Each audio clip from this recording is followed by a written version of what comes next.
أعوذ بالله من الشيطان الرجيم بسم الله الرحمن الرحيم ربي اشرح لي صدري ويسر لي أمري واحلل عقدة من لساني يفقهوا قولي سورہ البقرہ آیت نمبر 40 یا بنی اسرائیل اذکروا نعمتی التي انعمت علیکم اوفی بعہدکم وإیایا فارہبون۔ اے بنی اسرائیل، میری ان نعمتوں کو یاد کرو جو میں نے تمہیں عطا کی تھیں، اور تمہارا مجھ سے جو عہد تھا اسے تم پورا کرو، اور میرا تم سے جو عہد تھا اسے میں پورا کروں گا، اور فقط مجھی سے ڈرتے رہو۔ یہاں سے خطاب کا رخ عوام الناس کی بجائے بنی اسرائیل کی طرف ہو گیا ہے، جو 14ویں رکوع تک چلتا ہے۔ یہود مدینہ میں بکثرت آباد تھے، چونکہ سیدنا اسحاق علیہ السلام سے لے کر ان میں تقریباً 4000 نبی آ چکے تھے، اس لیے تمام عرب پر ان کے علم اور فضل کی دھاک بیٹھی ہوئی تھی۔ ان پر اللہ تعالیٰ نے بے شمار انعامات کیے تھے، مگر کچھ مدت گزرنے پر ان میں بہت سے عیوب پیدا ہو گئے تھے، یعنی عیب پیدا ہو گئے تھے۔ اپنے اس علم کی بنا پر اور اس حسد کی بنا پر کہ آنے والا نبی اسحاق علیہ السلام کی اولاد سے نہیں، انہوں نے دعوت اسلام قبول کرنے سے انکار کر دیا تھا۔ چنانچہ اگلی آیات میں ان کا ہی ذکر آ رہا ہے۔ اسرائیل کا معنی عبداللہ ہے، عبداللہ یعنی اللہ کا بندہ، اور یہ یعقوب علیہ السلام کا لقب تھا، اور بنی اسرائیل سے مراد ان کی اولاد یا یہودی قوم ہے، جن کے لیے اللہ تعالیٰ نے تورات نازل کی تھی۔ اللہ تعالیٰ نے ان سے عہد یہ لیا تھا کہ تم تورات کے احکام کے پابند رہو گے، اور میں جو پیغمبر بھیجوں گا اس پر ایمان لا کر اس کا ساتھ دو گے، اور اللہ کا عہد یہ تھا کہ ملک شام تمہارے قبضے میں رہے گا۔ بنی اسرائیل نے اس اقرار کو قبول تو کر لیا، مگر بعد میں اس پر قائم نہ رہے، بدنیتی کی، رشوت لے کر غلط مسئلے بتائے، حق کو چھپایا، آنے والے نبیوں کی اطاعت کی بجائے ان میں سے بعض کو تو قتل ہی کر ڈالا، اور اپنی ریاست جمائی، اور تورات میں جہاں کہیں رسول اللہ صلی اللہ علیہ وسلم کی توصیف تھی اسے بھی بدل ڈالا۔ وَآمِنُوا بِمَا أَنزَلْتُ مُصَدِّقًا لِمَا مَعَكُمْ وَلَا تَكُونُوا أَوَّلَ كَافِرٍ بِهِ۔ اور اس کتاب پر ایمان لاؤ جو میں نے نازل کی ہے، یعنی قرآن پر۔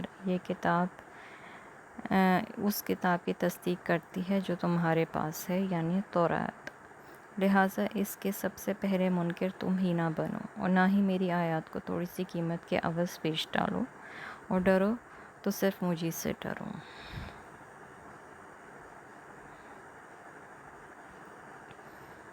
عقائد، نبیوں کے بارے میں خبریں اور احوال، آخرت کے احوال تمام الہامی کتابوں میں تقریباً ایک ہی جیسے ہیں۔ فرق ہوتا ہے تو صرف بعض احکام میں، جو احوال اور ظروف کے تقاضوں کے مطابق ہوتا ہے۔ لہٰذا قرآن جب تورات کی تصدیق کر رہا ہے تو اس کے پہلے منکر تم ہی نہ بن جاؤ، کیونکہ جو اہل عرب پڑھے لکھے نہیں ہیں اور جو تمہاری اولاد ہے تو وہ تو تمہاری ہی روش پر چلیں گے، اس طرح سب کے گناہ کا حصہ تم پر ہوگا۔ سیدنا ابو موسیٰ اشعری کہتے ہیں کہ رسول اللہ صلی اللہ علیہ وسلم نے فرمایا، 3 آدمیوں کے لیے دوہرا ثواب ہے، ایک تو وہ اہل کتاب جو اپنے پیغمبر پر ایمان لایا، پھر محمد صلی اللہ علیہ وسلم پر ایمان لایا، دوسرا وہ غلام جو اللہ کا بھی حق ادا کرے اور اپنے مالکوں کا بھی، تیسرا وہ شخص جس کے پاس ایک لونڈی ہو جس سے وہ محبت کرتا ہو، اسے اچھی طرح ادب سکھائے، پھر آزاد کر کے اس سے نکاح کر لے تو اس کے لیے دوہرا اجر ہے۔ وَلَا تَلْبِسُوا الْحَقَّ بِالْبَاطِلِ وَتَكْتُمُوا الْحَقَّ وَأَنْتُمْ تَعْلَمُونَ۔ اور نہ ہی حق اور باطل کی آمیزش کرو اور سچی بات کو نہ چھپاؤ جبکہ تم جانتے ہو۔ وَأَقِیمُوا الصَّلَاةَ وَآتُوا الزَّکَاةَ وَارْکَعُوا مَعَ الرَّاکِعِینَ۔ اور نماز قائم کرو اور زکوٰۃ ادا کرو، اور رکوع کرنے والوں کے ساتھ تم بھی رکوع کیا کرو۔ نماز اور زکوٰۃ ہر زمانے میں دین اسلام کے اہم رکن رہے ہیں، لیکن یہود میں نماز باجماعت کا اہتمام نہیں تھا، اور ان کی نماز میں رکوع بھی نہیں تھا۔ یہود نے نماز ادا کرنا بالکل چھوڑ ہی دیا تھا اور زکوٰۃ ادا کرنے کے بجائے سود کھانا شروع کر دیا تھا۔ اس آیت میں انہی کو ڈرایا جا رہا ہے کہ اب تمام امور میں نبی صلی اللہ علیہ وسلم کی اتباع کرو۔ اس آیت سے اور اس سے اگلی 3 آیات میں خطاب یہود اور مسلمانوں دونوں سے ہے۔ ہماری شریعت میں بھی نماز باجماعت ادا کرنا بہت فضیلت رکھتا ہے اور بلا عذر ترک کر دینا کبیرہ گناہ ہے۔ سیدنا عبداللہ بن عمر کہتے ہیں کہ آپ صلی اللہ علیہ وسلم نے فرمایا کہ جماعت کی نماز اکیلے شخص کی نماز سے 27 گنا زیادہ فضیلت رکھتی ہے۔ ابو ہریرہ رضی اللہ تعالیٰ عنہ کہتے ہیں کہ آپ صلی اللہ علیہ وسلم نے فرمایا، اس ذات کی قسم جس کے ہاتھ میں میری جان ہے، میں نے ارادہ کیا کہ لکڑیاں جمع کرنے کا حکم دوں، پھر نماز کا حکم دوں، اس کے لیے اذان کہی جائے، پھر کسی شخص کو حکم دوں کہ وہ لوگوں کو امامت کرائے، پھر میں جماعت سے پیچھے رہنے والوں کے ہاں جا کر ان کے گھروں کو آگ لگا دوں۔ اس ذات کی قسم جس کے ہاتھ میں میری جان ہے، اگر ان لوگوں کو یہ معلوم ہو کہ انہیں جماعت میں شامل ہونے پر ایک موٹی ہڈی یا 2 اچھے کھر ملیں گے تو عشاء کی نماز میں ضرور آتے ہیں۔ سیدنا ابو ہریرہ فرماتے ہیں کہ رسول اللہ صلی اللہ علیہ وسلم نے فرمایا، بھلا دیکھو اگر تم میں سے کسی کے دروازے پر نہر بہتی ہو اور وہ اس میں ہر روز 5 مرتبہ نہائے تو کیا اس کے بدن پر کچھ میل کچیل رہ جائے گا؟ صحابہ نے عرض کیا، نہیں، کچھ میل کچیل باقی نہیں رہے گا۔ آپ نے فرمایا، بس یہی 5 نمازوں کی مثال ہے، اللہ تعالیٰ ان نمازوں کی وجہ سے گناہ معاف کر دیتا ہے۔ سیدنا ابو ہریرہ فرماتے ہیں کہ رسول اللہ صلی اللہ علیہ وسلم نے فرمایا کہ ہر نماز اپنے سے پہلی نماز تک کے، جمعہ اپنے سے پہلے جمعے تک کے اور رمضان اپنے سے پہلے رمضان تک کے گناہوں کا کفارہ ہے، بشرطے کہ کبیرہ گناہوں سے پرہیز کیا جائے۔ عبداللہ بن عمر بن عاص کہتے ہیں کہ ایک دن رسول اللہ صلی اللہ علیہ وسلم نے نماز کا ذکر کرتے ہوئے فرمایا، جس نے نماز کی حفاظت کی اس کے لیے نماز قیامت کے دن نور، برہان اور نجات کا باعث ہوگی، اور جس نے نماز کی حفاظت نہ کی اس کے لیے اس دن نہ نور ہوگا، نہ برہان، نہ نجات، اور قیامت کے دن وہ قارون، فرعون، حامان اور ابی بن خلف کے ساتھ ہوگا۔ سیدنا انس بن مالک کہتے ہیں کہ ایک شخص رسول اللہ صلی اللہ علیہ وسلم کے پاس آیا اور کہنے لگا، میں نے حد کا ایک گناہ کیا ہے، مجھے حد لگائی ہے۔ آپ نے اس سے کچھ نہیں پوچھا۔ اتنے میں نماز کا وقت آ گیا، اس نے آپ صلی اللہ علیہ وسلم کے ساتھ نماز پڑھی۔ وہ شخص پھر کھڑا ہو کر کہنے لگا، یا رسول اللہ، میں نے ایک حدی گناہ کیا ہے، آپ کتاب اللہ کے مطابق مجھے سزا دیجیے۔ آپ صلی اللہ علیہ وسلم نے فرمایا، کیا تو نے ہمارے ساتھ نماز نہیں پڑھی؟ وہ کہنے لگا، ہاں پڑھی ہے۔ آپ نے فرمایا، تو بس اللہ نے تیرے گناہ اور تیری سزا کو معاف کر دیا۔ أَتَأْمُرُونَ النَّاسَ بِالْبِرِّ وَتَنْسَوْنَ أَنفُسَكُمْ وَأَنْتُمْ تَتْلُونَ الْكِتَابَ أَفَلَا تَعْقِلُونَ؟ تم لوگوں کو تو نیکی کا حکم کرتے ہو مگر اپنے آپ کو ہی بھول جاتے ہو، حالانکہ تم کتاب کی تلاوت کرتے ہو، کیا تم کچھ بھی عقل سے کام نہیں لیتے؟ بعض یہودی علماء اپنے عزیزوں کو جو مسلمان ہو گئے تھے کہتے تھے کہ اسی دین اسلام پر قائم رہو کیونکہ یہ دین برحق ہے، مگر بعض دنیاوی مفاد کی بنا پر خود مسلمان نہیں ہوتے تھے۔ تب یہ آیت نازل ہوئی اور یہ حکم سب کے لیے عام ہے، وَاسْتَعِینُوا بِالصَّبْرِ وَالصَّلَاةِ وَإِنَّهَا لَكَبِیرَةٌ إِلَّا عَلَى الْخَاشِعِینَ۔ اور مشکل پڑنے پر صبر اور نماز سے مدد لو، بلا شبہ نماز بڑی دشوار ہے مگر عاجزی کرنے والوں پر۔ مصیبت اور پریشانی کی حالت میں صبر اور نماز کو اپنا شاعر بنانے کا حکم دیا گیا ہے کہ اللہ کی یاد میں جس قدر طبیعت مصروف ہو، اسی قدر دوسری پریشانیاں خود بخود کم ہو جاتی ہیں۔ بعض لوگوں نے یہاں صبر سے روزہ بھی مراد لیا ہے، اور رسول اللہ صلی اللہ علیہ وسلم کی عادت تھی کہ جب آپ صلی اللہ علیہ وسلم کو کوئی پریشانی لاحق ہوتی تو خود بھی نماز میں مشغول ہوتے اور اپنے اہل بیت کو بھی اس کی دعوت دیتے۔ انس بن مالک کہتے ہیں کہ آپ صلی اللہ علیہ وسلم کا ایک عورت پر گزر ہوا جو ایک قبر کے پاس بیٹھی رو رہی تھی۔ آپ صلی اللہ علیہ وسلم نے فرمایا، اللہ سے ڈرو اور صبر کرو۔ وہ کہنے لگی، جاؤ اپنا کام کرو، تمہیں مجھ جیسی مصیبت تو پیش نہیں آئی۔ وہ عورت آپ کو پہچانتی نہ تھی، اسے لوگوں نے بتایا وہ تو نبی صلی اللہ علیہ وسلم تھے۔ چنانچہ وہ آپ کے دروازے پر حاضر ہوئی۔ وہاں کوئی دربان موجود نہ تھا۔ وہ اندر جا کر کہنے لگی، میں نے آپ کو پہچانا نہ تھا، میں صبر کرتی ہوں۔ آپ نے فرمایا، صبر تو اس وقت کرنا چاہیے جب صدمہ شروع ہو۔ الذین یظنون انہم ملاقو ربہم وانہم الیہ راجعون، وہ جو یہ یقین رکھتے ہیں کہ وہ اپنے پروردگار سے عن قریب ملنے والے ہیں اور اسی کی طرف واپس جانے والے ہیں۔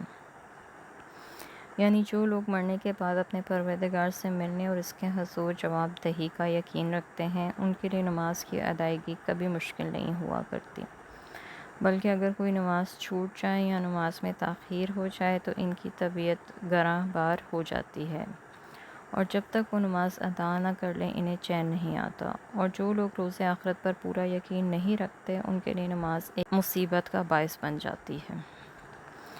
یا بنی اسرائیل اذکروا نعمتی التی انعمت علیکم وانی فضلتکم علی العالمین، اے بنی اسرائیل میری اس نعمت کو بھی یاد کرو جو میں نے تمہیں عطا کی تھی اور تمہیں تمام عالم سے بڑھ کر نوازا تھا۔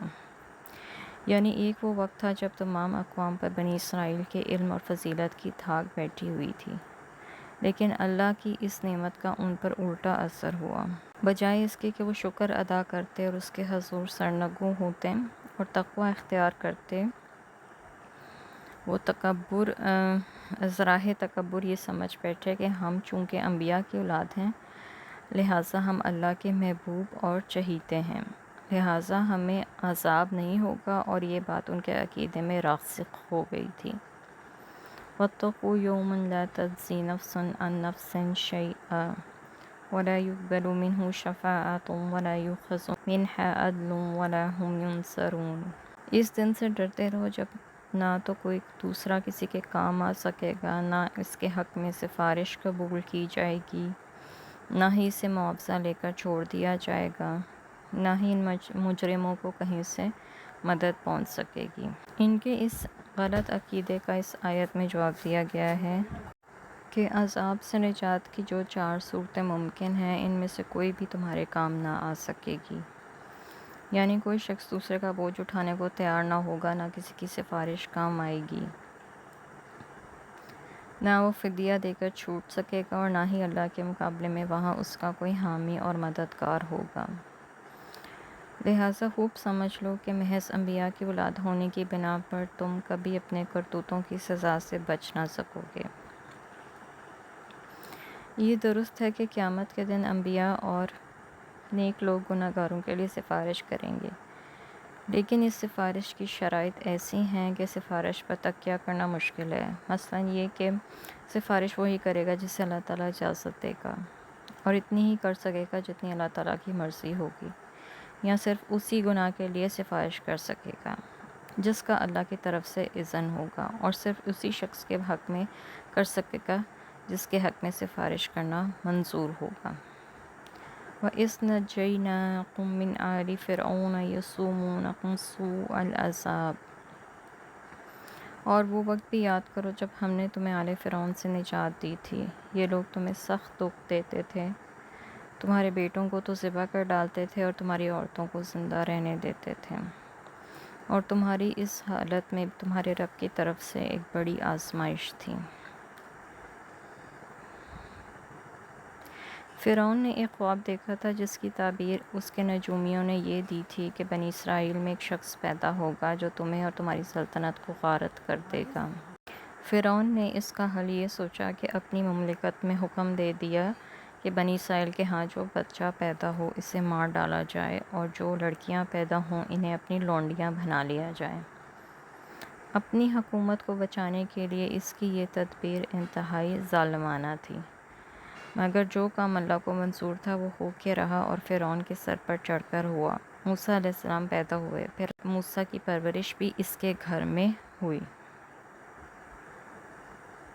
وَإِذْ فَرَقْنَا بِكُمُ الْبَحْرَ فَأَنْجَيْنَاكُمْ وَأَغْرَقْنَا آلَ فِرْعَوْنَ وَأَنْتُمْ تَنظُرُونَ، اور وہ وقت بھی یاد کرو جب ہم نے تمہاری خاطر سمندر کو پھاڑ کر اس میں راستہ بنا دیا تھا، اس طرح ہم نے تمہیں تو آل فرعون سے نجات دے دی اور ان کو اس سمندر میں غرق کر دیا، اور یہ سب کچھ تم دیکھ رہے تھے۔ بنی اسرائیل پر بیتی ہوئی تاریخی واقعات چونکہ بہت مشہور اور عام تھے، لہٰذا ان کا اجمالی ذکر ہی آیا ہے، البتہ بعض دوسرے مقامات پر ان کی تفصیل بھی بیان کر دی گئی ہے۔ انہی میں سے ایک واقعہ بنی اسرائیل کی نجات اور فرعون کا غرق ہونا بھی ہے۔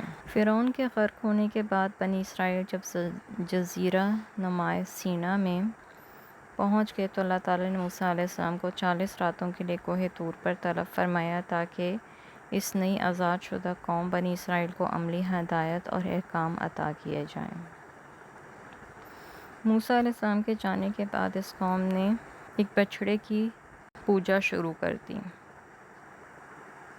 مصر میں بچھڑے کی پوجا ایک عام رواج تھا۔ سیدنا یوسف علیہ السلام کے بعد بنی اسرائیل انحطاط کا شکار ہو گئے اور رفتہ رفتہ قبطیوں نے فرعونیوں کے غلام بن گئے۔ فرعونیوں کے غلام بن گئے۔ فرعون سے نجات پانے کے بعد ابھی تک ان کے اندر بچھڑے کی پوجا کے جراثیم ختم نہیں ہوئے تھے۔ وَإِذْ وَاعَدْنَا مُوسَىٰ 40 لَيْلَةً ثُمَّ اتَّخَذْتُمُ الْعِجْلَ مِن بَعْدِهِ وَأَنْتُمْ ظَالِمُونَ۔ اور وہ واقعہ بھی یاد کرو جب ہم نے موسیٰ علیہ السلام کو 40 راتوں کے وعدے پر میقات پر بلایا تو ان کی غیر موجودگی میں تم نے بچھڑے کو معبود بنا لیا، فی الواقع ظالم تھے۔ ثُمَّ عَفَوْنَا عَنْكُم مِّن بَعْدِ ذَلِكَ لَعَلَّكُمْ تَشْكُرُونَ۔ پھر اس کے بعد ہم نے تمہارا یہ جرم بھی معاف کر دیا کہ شاید اب تم شکر گزار بن جاؤ۔ وَإِذْ آتَيْنَا مُوسَى الْكِتَابَ وَالْفُرْقَانَ لَعَلَّكُمْ تَهْتَدُونَ۔ اور اسی میقات کے دوران ہم نے موسیٰ کو کتاب اور قانون دیا تاکہ تم ہدایت کی راہ پا سکو۔ وآخر دعوانا الحمد للہ رب العالمین۔ سبحانک اللہم وبحمدک، استغفرک واتوب الیک۔